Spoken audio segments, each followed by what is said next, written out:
नमस्कार, मैं हरिओम। बात करते हैं क्वेश्चन नंबर 7 की, जो एक्सरसाइज 7.1 का है। पढ़ते हैं इस question. Find the points on the x axis which is equidistance from 2, -5 and -2, 9। मेरी एक आप सभी से सलाह है। हाँ, बिल्कुल, मैं आप सभी को एक सलाह देना चाहता हूं कि आप कभी भी आंसर पे ना जाएं। आप हमेशा क्वेश्चन को समझें। क्वेश्चन की क्या बारीकी है, उसे किस तरीके से डिजाइन किया गया है, इस बात को समझना बेहद जरूरी है। देखो, आंसर कई तरीके से हो सकता है। एक प्रश्न का आंसर कई तरीके का हो सकता है, कई तरीके से किया जा सकता है। तो सबसे पहले इस क्वेश्चन को समझने की कोशिश करते हैं। Find the point on the x axis. इसका इतने का मतलब यह है कि हमें एक्स अक्ष के ऊपर किसी पॉइंट को फाइंड करना है। अभी हमें इतना पता चल चुका है कि हमें करना क्या है। हमें एक्स अक्ष के ऊपर किसी पॉइंट को पता करना है। Which is equidistance. अब ये कंडीशन दी गई है हमको। ये कंडीशन क्या है? Which is equidistance from this point and this point. मतलब हमारे पास ये कार्टेशियन प्लेन है। इस कार्टेशियन प्लेन में ये दोनों पॉइंट होंगे, कहीं कहीं ये पॉइंट होगा, कहीं ये पॉइंट होगा।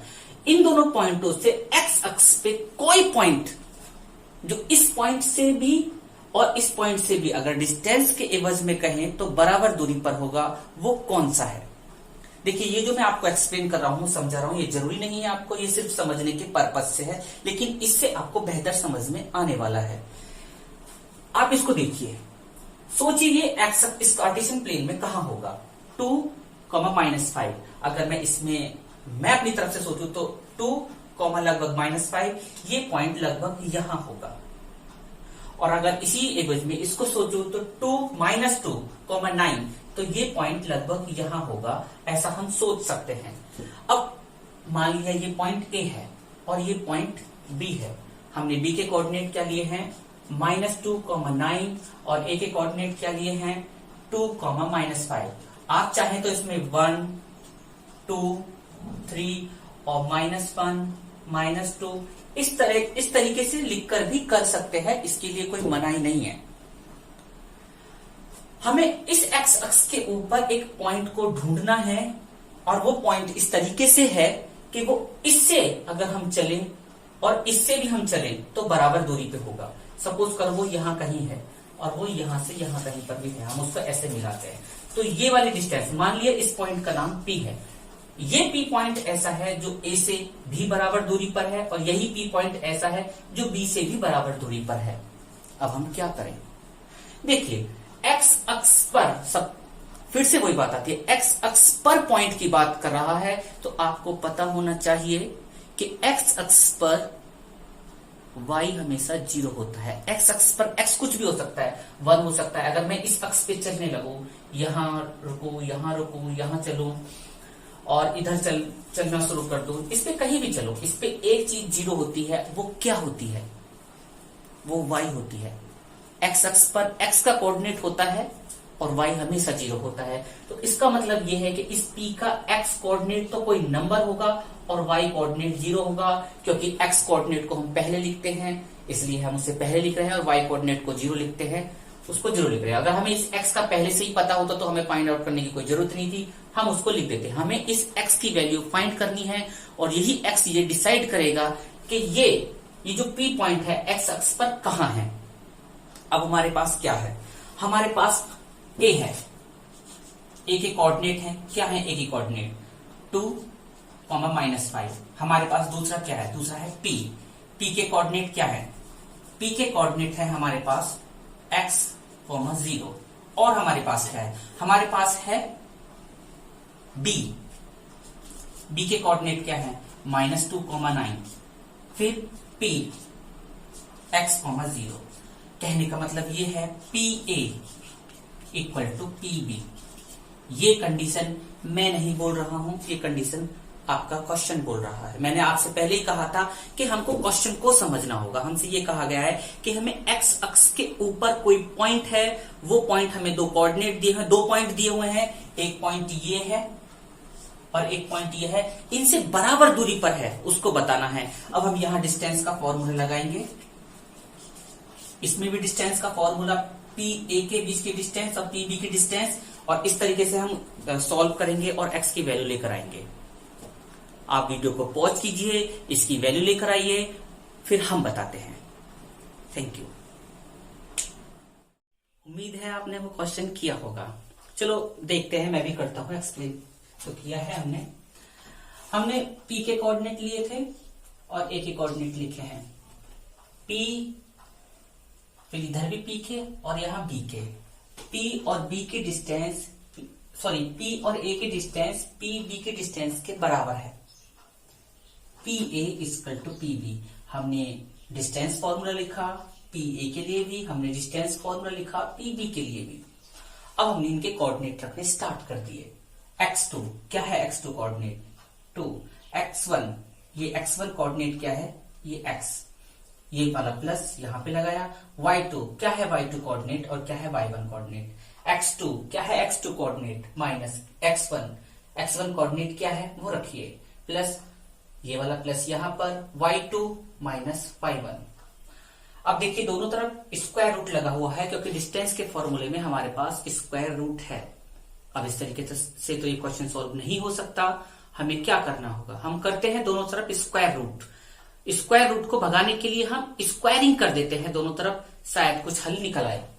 हमने स्क्वायरिंग किया बोथ साइड। अब इसके ऊपर भी स्क्वायरिंग किया यहाँ पे, और इसके ऊपर भी स्क्वायरिंग किया यहाँ पे। स्क्वायरिंग ये देखो यहाँ पे स्क्वायरिंग किया, यहाँ ऐसे होगा स्क्वायरिंग। स्क्वायरिंग करने के बाद जैसे ही हम इसका स्क्वायर करेंगे तो ये पूरा ब्रैकेट वाला जो स्क्वायर है ये इस स्क्वायर रूट को हटाएगा, लेकिन यहाँ पे ये ऑलरेडी -5 का स्क्वायर है, इसकी वजह से ये 25 नहीं हुआ है, ये इसकी वजह से 25 हुआ है। इस बात को याद रखना। ऐसे ही यहाँ पर ये 9 का स्क्वायर, ये 9 - 0 तो 9 का स्क्वायर ही जो है, 9 का स्क्वायर पहले से ही है हमारे पास। ये हमारे पास ब्रैकेट है, इसने स्क्वायर इस वाले रूट को भगा दिया और ये हमारे पास आ गया। अब हमारे पास ये आया और हमारे पास ये आया। हमें क्या पता है, हमें a माइनस बी का फॉर्मूला हम पढ़ के आ चुके हैं। ये फॉर्मूला हम 8th क्लास में भी पढ़े हैं, ये फॉर्मूला हम 9th क्लास में भी पढ़े हैं। क्या होता है ये फॉर्मूला, a² + b² - 2ab। क्यों हम इसे पढ़ रहे हैं, क्योंकि हम इसे अब यहाँ यूज करने वाले हैं, यहां पर भी और यहां पर भी। देखो यहां पर इसको आप दो तरीके से कर सकते हो, इसमें a + b का फॉर्मूला भी हम यूज कर सकते हैं, वो मैं अभी आपको नहीं बता रहा हूं। वैसे हम इसे कर सकते हैं, मैं आपको जानकारी के लिए बता दूं। लेकिन अभी हम a माइनस बी का फॉर्मूला यूज कर रहे हैं। इसमें हमें क्या करना होगा, इसमें हमें इस पूरे नंबर को a मानना होगा, तभी हम इसको यूज कर सकते हैं। यहाँ इसके लिए a माइनस बी का फॉर्मूला ये लगाया, a² + b² - 2ab। इस फॉर्मूले से हमने यहाँ लिख दिया। यहाँ हमने इसको a² माना प्लस b²। अब आप फिर कहेंगे कि ये -2, हमने पूरे -2 को a माना है, इस बात का आप बेहद याद रखना। यहाँ 2ab, ये वाला माइनस इस ब्रैकेट के माइनस को प्लस कर देगा, और प्लस कर देगा तो यहाँ पे प्लस आ जाएगा, और इसके साथ मल्टीप्लाई होगी 4, और यहाँ पे सॉल्व किया और यहाँ पे सॉल्व किया, हम इसको सॉल्व कर सकते हैं। ये 2 आ गया, ये x² आ गया, ये 4x आ गया, 25 आ गया, ये आ गया। अब हम क्या काम करें, वैसे अब हम क्या काम कर सकते हैं, 25 है या 4 है, दोनों नंबर है, इक्वल टू से इधर और इक्वल टू से उधर, हम दोनों अलग अलग तरीके से सॉल्व करने की कोशिश कर सकते हैं, जितना हो सकता है करते हैं। इसको इसके साथ ऐड किया 29, ये दोनों ऐसे ही, इसको इसके साथ ऐड किया 85, ये दोनों ऐसे ही। अब क्या करें, अब हम x वाले टर्म्स को एक तरफ ले जाते हैं और जो नंबर्स है दूसरी तरफ। अगर इस तरीके से सॉल्व होता है तो बेटर है, नहीं तो कुछ और युक्ति अपनाएंगे। चलो देखते हैं। हमने क्या काम किया, x वाले सारे टर्म्स इधर ले आए और नंबर सारे उधर ले गए। याद रहे ये इक्वल टू है, इक्वल टू से इधर और उधर जाना मतलब अपने साइन को छोड़ देना, अपने साइन को त्याग देना और उसका अपोजिट साइन ले लेना। अगर वो प्लस होगा तो वो माइनस हो जाएगा, अगर वो माइनस होगा तो प्लस हो जाएगा, डिवाइड होगा तो मल्टीप्लीकेशन हो जाएगा, और अगर मल्टीप्लीकेशन में है तो वो डिवाइड में पहुंच जाएगा। x² प्लस का है, इधर आया माइनस, 4x प्लस का है, इधर आया माइनस, 29 प्लस का है, ये इससे उधर गया माइनस। इसको सॉल्व किया, देखिए x² प्लस का है, x² माइनस का है, एक दूसरे को कट कर देंगे, कुछ नहीं बचेगा, -4x और ये भी -4x। अब दोनों बार माइनस है तो माइनस का 8x, 85 में से जब इसको सब्ट्रैक्ट करेंगे तो 56 आएगा। हमें चाहिए क्या, हमें सिर्फ x की वैल्यू चाहिए। अगर हमें सिर्फ x की वैल्यू चाहिए तो जो x है उसको छोड़ के बाकी ये बचा, ये इसके साथ मल्टीप्लीकेशन में है। मैं थोड़ी देर पहले भी आपको बता चुका हूं। अब हम इसे इक्वल टू से उधर लाएंगे तो क्या होगा, डिवाइड, क्योंकि इधर मल्टीप्लाई है। डिवाइड किया, इसको जब इसके साथ हमने डिवाइड किया तो माइनस का 7 आया।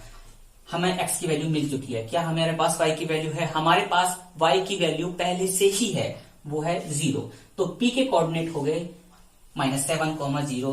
-7,0 एक ऐसी डिस्टेंस है जो a और b दोनों से बराबर दूरी पर है। आपको क्या काम करना है, आपको p a के बीच की डिस्टेंस निकालनी है और p b के बीच की डिस्टेंस निकालनी है और ये पता करना है कि क्या हम सही हैं। धन्यवाद।